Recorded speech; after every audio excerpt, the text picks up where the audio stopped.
Hi everyone, welcome back to Perception Paradox. This is Javila, your host, and today we are up for a treat. So the world is full of different advices all the time. And when it comes to startup world, we tend to face situations when someone who has never built a company tries to give you an advice. So today's guest is coming with a very versatile background. He's been wearing so many hats in his life, including a successful founder's hat with his company, Good Guide, who he built from scratch and also successfully exited. So we will be joined by Pedro Santos, who is a partner at 500 Global, and he simply brings decades of investment experience combined with a founder's perspective that has shaped his approach to backing entrepreneurs. And in this episode, Pedro reveals the brutal truth about market validation and why loving your solution doesn't guarantee that the market will love it too. He breaks down the traits that separate successful founders from the rest, drawing surprising parallels between entrepreneurship and endurance sports. An interesting fact, just to get a picture about who is Pedro. So he has completed 2 Ironmans with a very limited preparation, which is wild. So we dive into the topics such as mindset, his career choices, and also what is the value of accelerators and why do they actually work for founders. So if you're a founder, aspiring entrepreneur, or just curious about what it really takes to build something meaningful, this episode is for you. And yeah, Pedro's insights will bring a lot of hard-won wisdom, so let's dive in.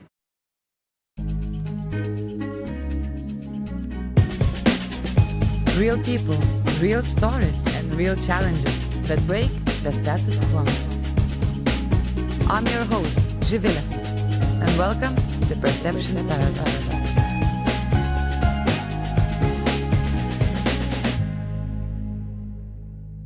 Ladies and gentlemen, welcome back to Perception Paradox, and today my guest is Pedro Santos Vieira, tuning in straight from Georgia, Tbilisi. Hi, Pedro. Hi everyone, how are you? Good. How are you today? Doing great. Enjoying good weather here in the Caucasus. That's amazing. Good food, good weather, good people around. What can you ask for more in this summer, right? So, Exactly. Pedro, great to welcome you finally to Perception Paradox podcast.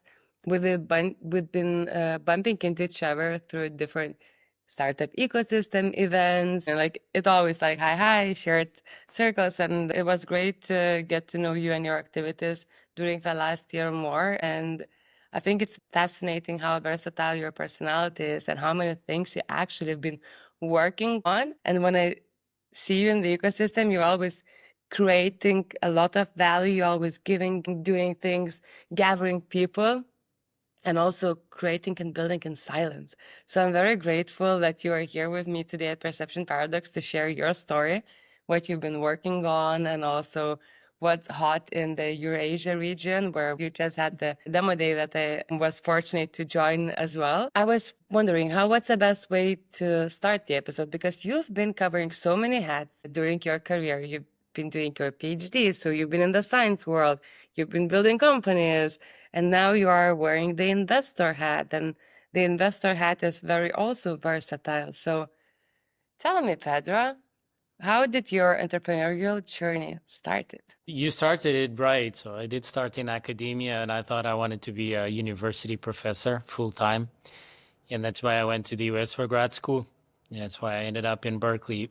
But halfway through those studies, I understood I wanted to be doing something that's more applied than just, research. Ended up starting a company in Silicon Valley with a professor from Berkeley and 2 other grad students. My career in entrepreneurship started there, basically. So after that company, which we sold in 2012. I started working with entrepreneurs in different ways. First as an angel, also as the founder of a nonprofit that makes a bridge between Western Europe and Western US, west2west.org, that helps founders with the connection to Silicon Valley. And then went from nonprofit and angel investor to an institutional investor with different funds, first in Iberia, now in Eurasia, and next, who knows? Wow, all right. Always very, very early stage and always very close to the founders, which is a reflection of my own I guess, experience and personality. I like to work with founders very, very early in their journeys. From all you're sharing right now, it seems like you've been a frontier, right? In the both the industries with your own startup journey. Where did you get that curiosity and future-focused approach towards the innovation? That's a good question. I don't know. I always had a little bit of an engineering mindset growing up. My parents don't have high school education, but my dad was like a utilities electronics expert. So he fixed appliances in TVs, and I think maybe being around that kind of created a little bit of that engineering, like problem fixing type of mindset. So when time came to choose a college degree, I knew I was going to be an engineer. I wanted to be an engineer. At one point, I thought I wanted to be like a doctor. I don't know why, but it came down to being a doctor, being a software engineer, or an environmental engineer. And funny enough, I did pick the third one. And that's how I started. But the engineering mindset has always been there.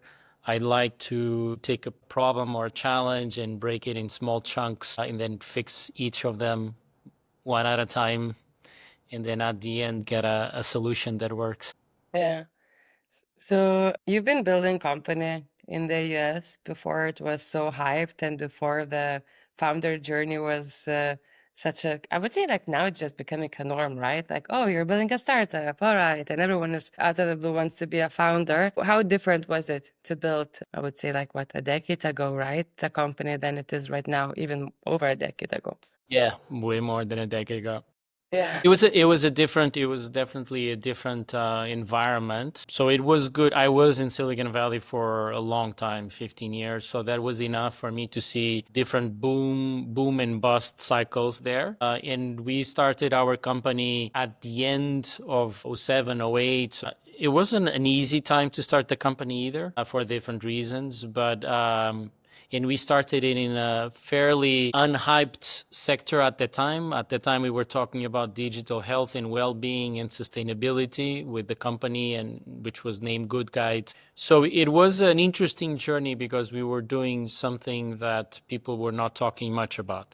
But we were lucky enough that we raised money at the beginning from a pretty credible family office in the region. We raised from DFJ and then we raised from NEA. And so having two of the largest investors on board also helped us build the company in a space that was not that hot at that time.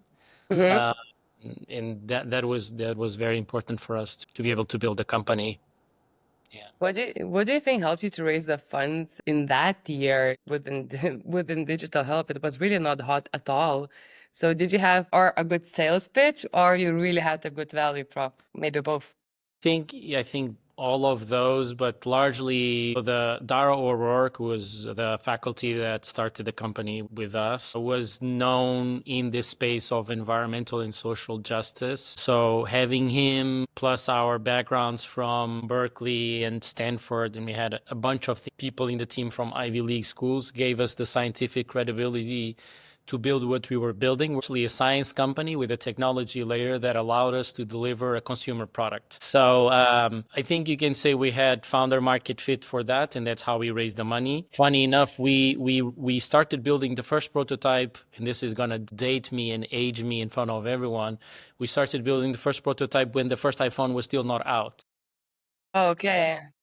We launched the company and the first consumer-facing products at about the time that the first iPhone was out, which allowed us to do a lot more. But at the beginning, and so for context, what we were doing is we were helping people buy healthier, safer products at the supermarket. And so they could just scan initially with Nokia phones, they could scan a barcode, and we would tell them this is good or bad for your health or good or bad for the environment for these reasons. So when the iPhone came out, it made it much easier for us to push that out, but kind of lost track of what I was going with this. But the product, the space was known, but having these VCs be backing us allowed us to test many different things over the years, and that's what helped us succeed at the end and get an exit. That is pretty cool. this whole journey, like from the early beginning to the exiting, I think it's kind of, yeah, every founder wish to experience that. So what that journey taught you about yourself, and maybe what things surprised you along the way? Yeah. Well, key things. First, the first biggest lesson for all was that, and that's something I continue now sharing with my founders every day, is that you cannot assume that just because you love a solution, the market is also going to love it. And in our case, we thought, of course, everyone wants to eat healthy and everyone wants to use sunscreens that are good for them and don't cause skin cancer rather than protecting it. And we thought if we tell the world about these things, everyone's going to switch their purchasing habits. Everyone's going to stop using, a specific shampoo, which I won't name now for legal reasons, but this shampoo for babies who could cause cancer because of certain ingredients used in them, right? We thought we tell these people about the bread products and they're going to stop using them.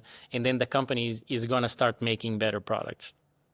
And we understood that was not the case, and it was a very hard lesson at the beginning. So it's all about validating market need above founder need in a way. So that was one very important lesson, and which cost us dearly. Like we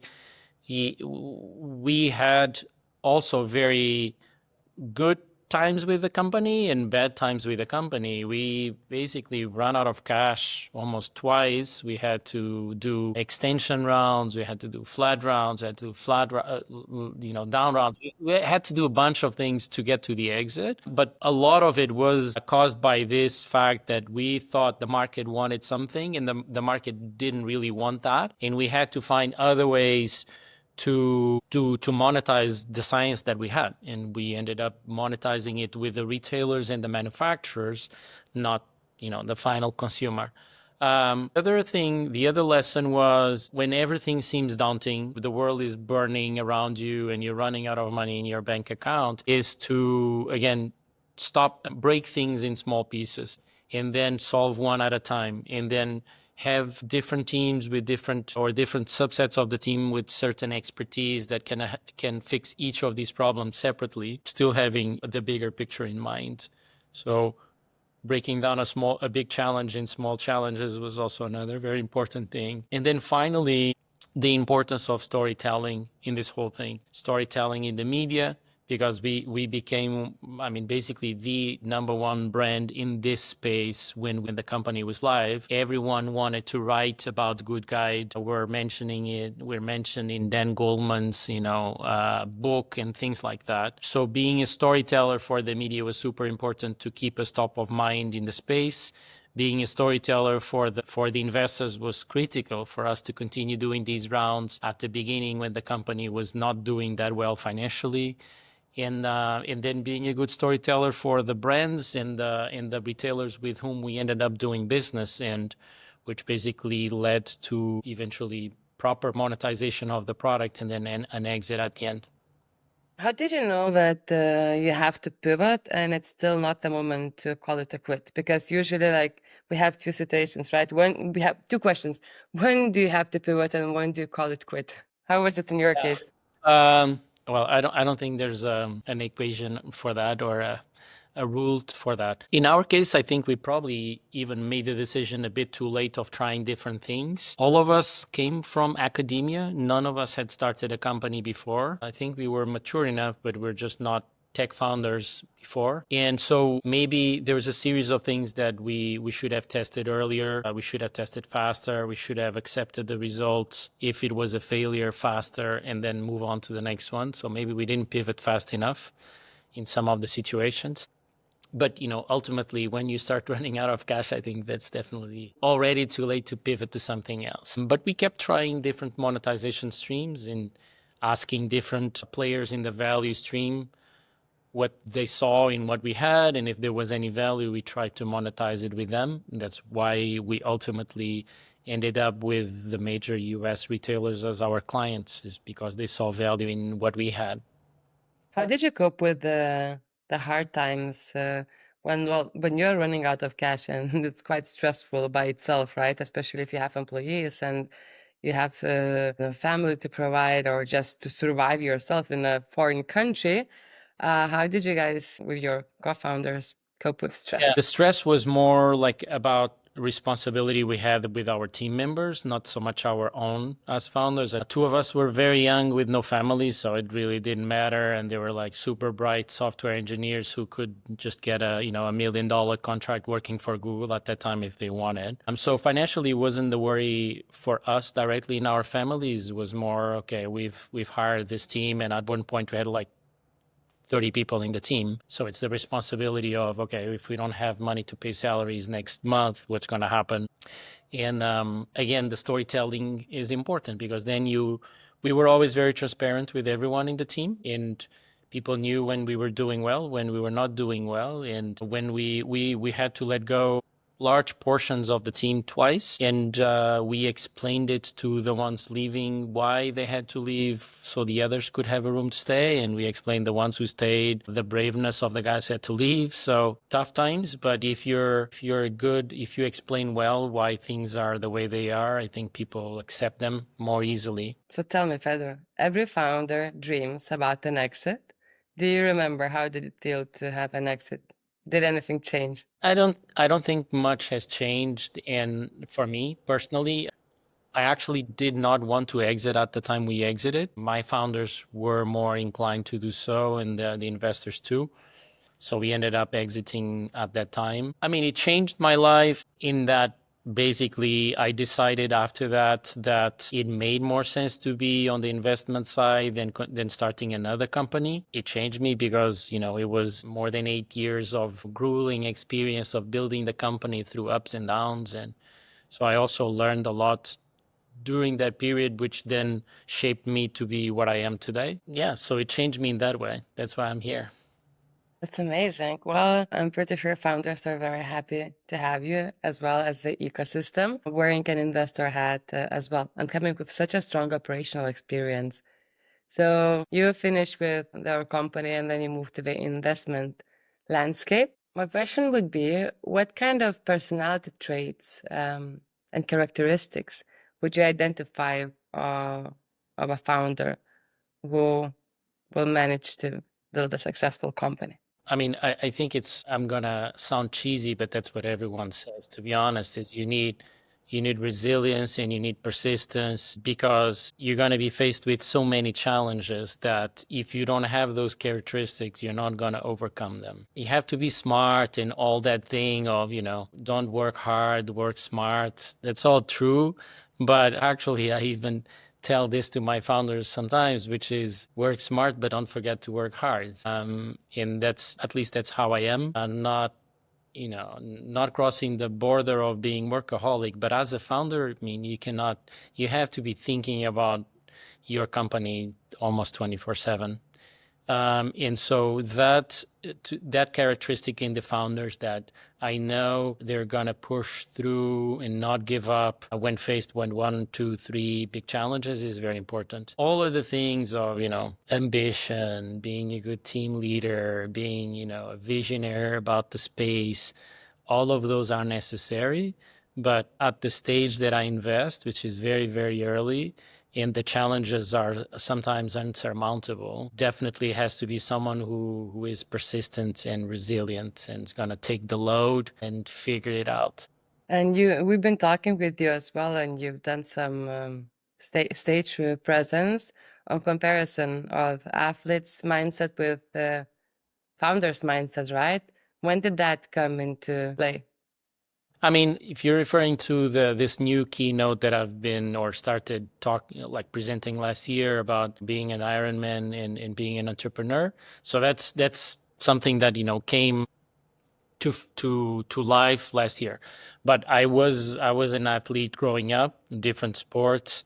Triathlon was the one I ended up doing longest when I was in my late teens, early 20s, and I think that a lot of those years also gave me that discipline of training for something, of being disciplined to myself, because most of these sports were individual sports. So I had to learn, and in this case, triathlon, how to be persistent and resilient. And later in my life, then I stopped for many years triathlon, and then a few years ago, I decided I want to go back to triathlon, and it made sense for me to do long distance triathlon, so Ironman, as people will know it. Mhm. And so I ran 2 Ironmans the last few years, and then I was like, people are always talking about inviting me to speak at conferences, and everyone's always saying the same thing. Why don't I try this analogy between me doing 2 Ironmans without practicing, basically, and being an entrepreneur? And so that's why I put together that keynote. I think it's still evolving. I've presented it a couple times only, but I think it brings together the things we were talking about. Of it's a big challenge. I mean, when you have to race for 13, 14 hours, you have to break mentally. You have to break that in small chunks, or otherwise it's going to sound like I'm never going to make it to the 14th hour, right? And so that's one of the analogies with entrepreneurship: small chunks, one at a time. The resilience, I mean, it's not a sprint, it's literally a marathon in the Ironman. So all of those things, there's quite interesting analogies for between that mindset of Ironman and being an entrepreneur. So that's the Yeah, keynote that we're talking about. that's pretty cool. I've seen quite a lot of previous athletes who turn really, really successful entrepreneurs because of their mindset, actually, to never give up and just to push in a consistent way. Even if they don't know the domain or anything, they will just go through. And one of the things that I try to cover a little bit differently in that keynote is that a lot of the founders I invest in are first time founders, because that's the nature of what I do. That's my thesis. And so, and that's kind of what I was when I did the first Ironman. I ran it for the first time without any practicing, without, I in total, in the whole year, I practiced 77 hours to run a full Ironman. And so what I tell them is, listen, I wasn't prepared to run an Ironman, but I set my mind to do it. I broke it in small chunks. I challenged myself to solve one thing at a time. First, it was the swim, and the swim went much better than I expected. So that gave me a boost to do part of the bike. And then I did half of the bike. And then I said, if you did half, you can do the other half. And by the time I parked the bike, I was like, it's only a marathon. You can, walk, crawl, drag. So now you're not going to give up.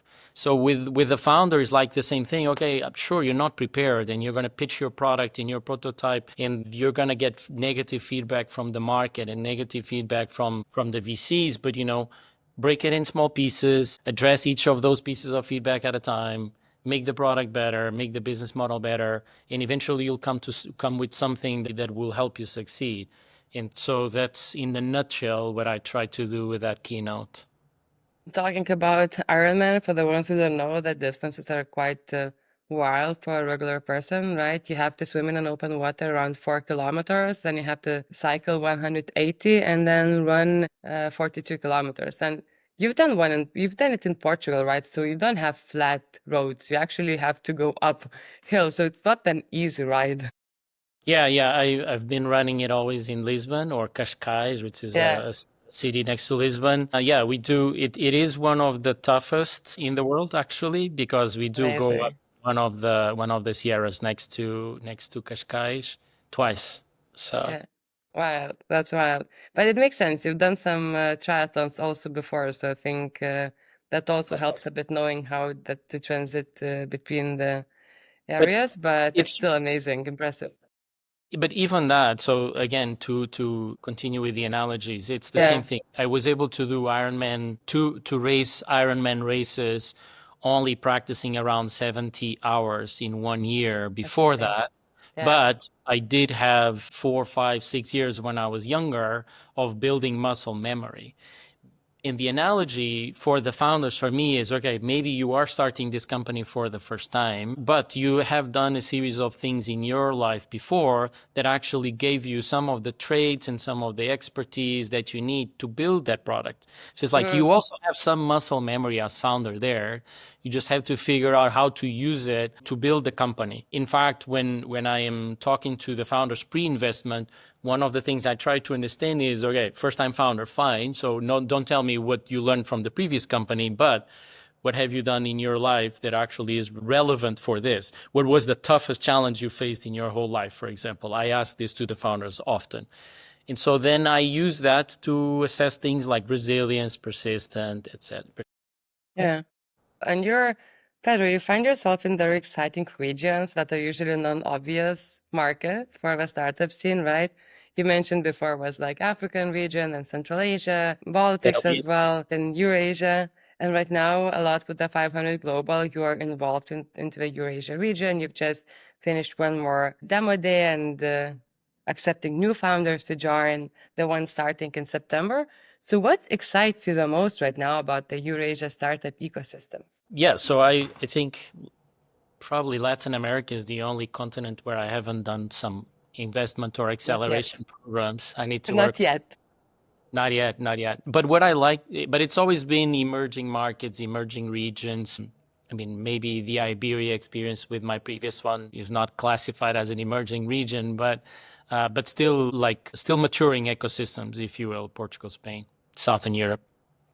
So what I like in those environments is that I see myself in them. Like I was not a Portuguese born and raised, but not from the capital, not from Lisbon. I was born in the Portuguese countryside. So I guess also that trained me on living in like poorer regions with less access to certain resources. And so when I work in these markets, what I like to see is that the founders are as talented as the Silicon Valley founders or the London founders, but they're more resourceful because they had to learn how to do more things with fewer resources. And so for an investor, that's an amazing proposition because it means that the capital that you're investing in them is going to take them a longer way than in any other scenario. So I like that. In fact, I like to work with with the founders in this setting. Then I like the bigger impact that many founders together have in a particular region. We're helping founders build companies that have a material impact in the growth of their local economies and in the development of their local society. Maybe that's the dreamer part of Pedro, not the capitalist part of Pedro, but I think they're not mutually exclusive. That's why emerging markets is such an interesting space for me because I can bring those together. I think there's a lot of financial opportunity for VC funds, and there's a lot of opportunity for development initiatives, economic and social development initiatives, and we can promote both with our investment. And that's what makes me happy. That's what drives me. That's where I see my future. What kind of key criteria for a good accelerator program that creates value actually for founders? Because we see many different initiatives are popping up. Through your eyes, you've been in many different sites. You've been right now 500 Global for also quite a long time, educated many batches. What would be your good criteria understanding? Yeah, definitely. I've accelerated and invested in hundreds of companies. I don't think there is a right or wrong approach to the accelerator model. I think that there is opportunity for vertical accelerators for a series of reasons, and there's opportunities for generalists or sector agnostic accelerators that like the ones that I run for a set of different reasons. And the important part is that they are done very closely and customized to the founder's profile and to the region where they're being ran, the accelerator. So what I mean by that in practical terms is I have the Silicon Valley experience and our accelerator team has Silicon Valley experience on how to do sales. And some of the principles are universal around the world, but there are specific things that you have to adjust to the local culture. Selling in Japan is not the same thing as selling in the Middle East as selling in the US. So an accelerator, a successful accelerator has to adjust to these specificities of the region. And we try to do that in Eurasia and all the other 500 global programs we run around the world. And in the programs that I run, I think it's very important for me to always have the team built with people who were in the trenches themselves as founders or as very early employees of companies that ended up scaling very fast, because then when they're giving feedback to our portfolio companies, when they're working with them on a daily basis, they know what they're talking about. They felt that the pain that the founders are feeling. So when they're recommending things, they come from that place of, I've been there, I've done that, I failed at doing this, I succeeded at doing that, and here's my opinion on what you should do as founder. So it doesn't come from the place of someone who was a consultant all their life or an advisor all their life, and just because they've advised 50 companies, they think now they know better for that founder. The other very important thing is we don't make decisions for the founders. And I think some accelerators may tend to be very prescriptive and direct. So we prefer to work more with I wonder, what if, and then just raise more questions sometimes than giving answers so that the founders themselves can figure it out with our support. But ultimately, it's their company, so it got to be their decision. Okay. And what happens with your founders? So when we were talking, right? It was a demo day and the graduation day, but it's at the end of the day, just the beginning of the continuous journey.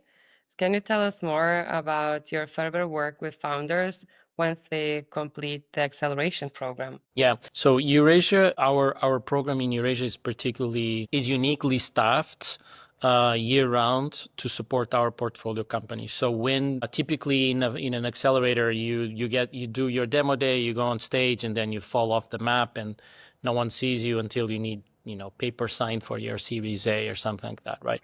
In our case, we actually have experts on marketing, product, fundraising, B2B sales, and the portfolio companies can continue using those resources for free for how long they need it. And typically they do that until they get to the next big Series A. And after that, maybe they will go on and get support from other investors. But our team is there for them on a daily basis after the program, after demo day. We help them a lot. Okay, that's where to go. So basically, the power of network, right? And talking about the network, you're quite a good networking guy, right? You know a lot of people. You're really a pro at mastering the relationships. When did you get to realize that how important it is actually to build and maintain a strong network of the industry people? Yeah. I'm not sure I am like a super networker, to be honest. I do know a lot of people, and a lot of people know me because of what I do and because we cover a pretty broad region now. And before that, I was in the US, and I was in all these other markets. So I do have a pretty broad network around the world.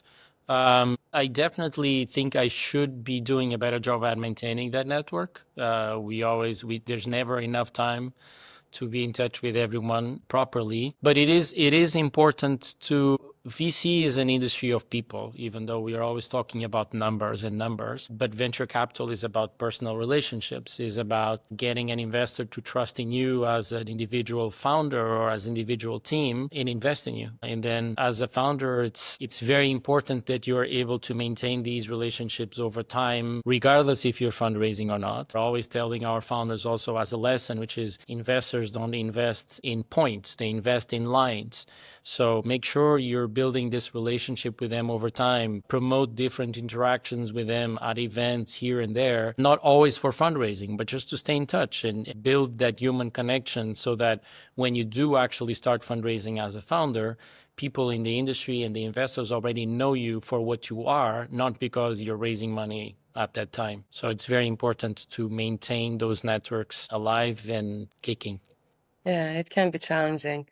Uh, before you invest in a founder, how long does it take usually to build trust or to see those characteristics that you're like, okay, there is something from this founder that I believe that they can actually build something? Yeah. Now you caught me, because what I described applies more to other investors than to me at this point with this fund. So we invest with an accelerator model, so we have to make a lot of investment decisions very fast. We typically have cohorts of 10 to 15 companies. So usually 2-3 months is the period we have to make those investments.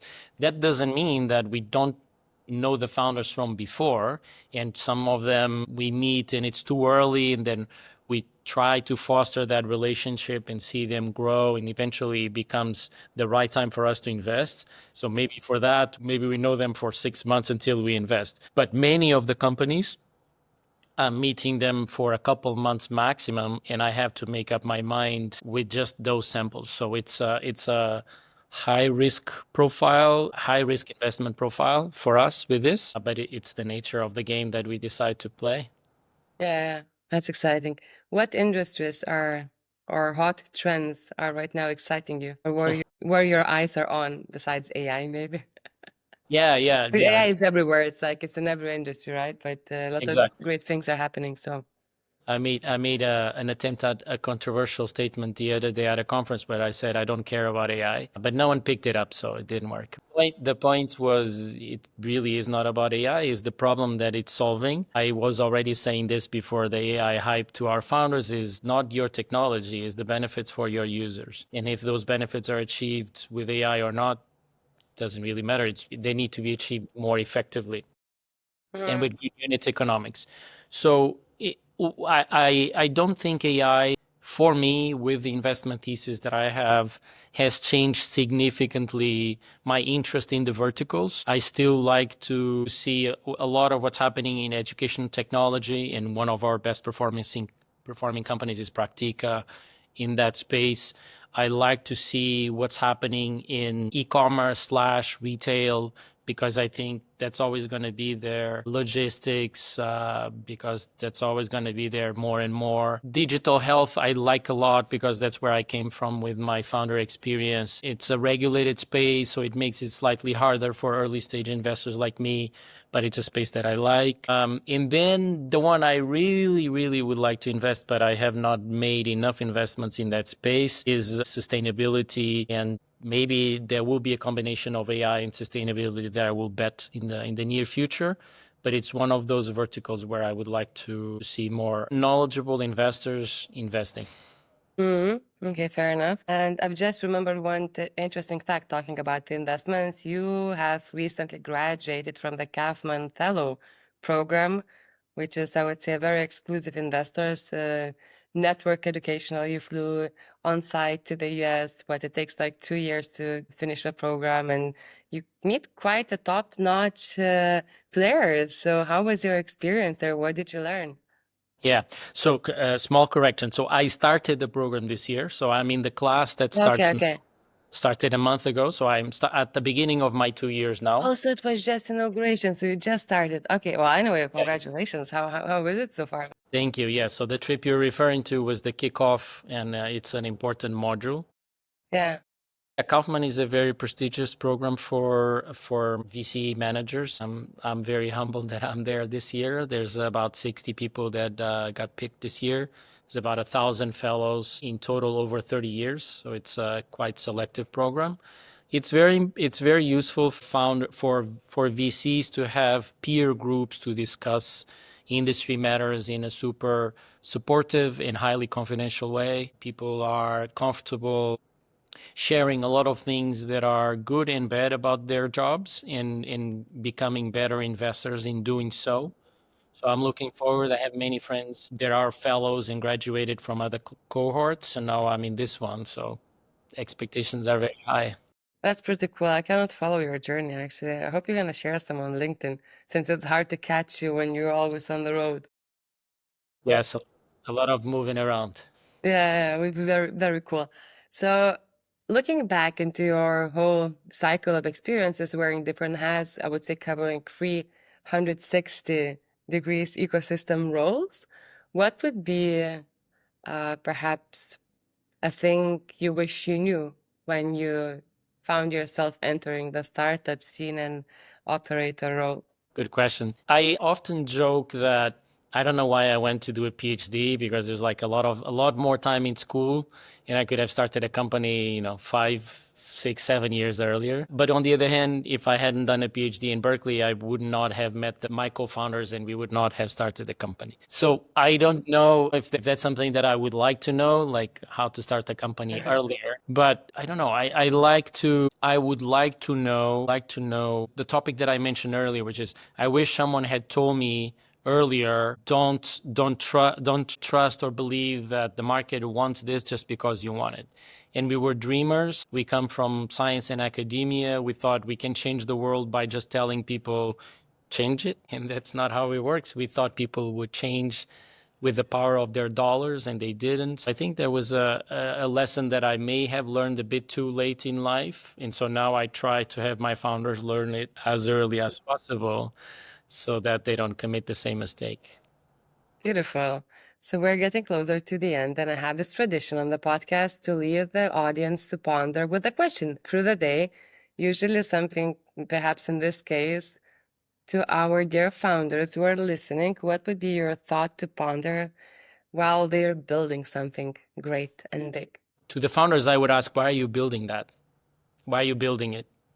And it's not, I know all of you as founders and alpha individuals will have an answer in 10 seconds, but that's not the answer I'm looking for. So in engineering, you have the 5 why rules or the 5 why questions. You ask something, why, and then you ask 5 times, and every time you ask, the answer will evolve and hopefully getting deeper and deeper. So maybe as founder, ask yourself 5 times why you're building this. And then if at the end you still have a good conclusive answer, continue building it. Otherwise, just build something else. Okay, amazing. I think, Pedro, it's a great way to finish today's episode. And yeah, everyone, thank you for tuning in today. I hope you've got some inspiration. You've learned a lot about also different journeys you can take in your life and choices to make. And it's all up to us, just having a dream and executing, being resilient. So thank you, everyone who joined us today. Pedro, thank you for finding time to be part of Perception Paradox. And yeah, see you when I see you guys. Have a great day. Thank you for having me. Bye-bye.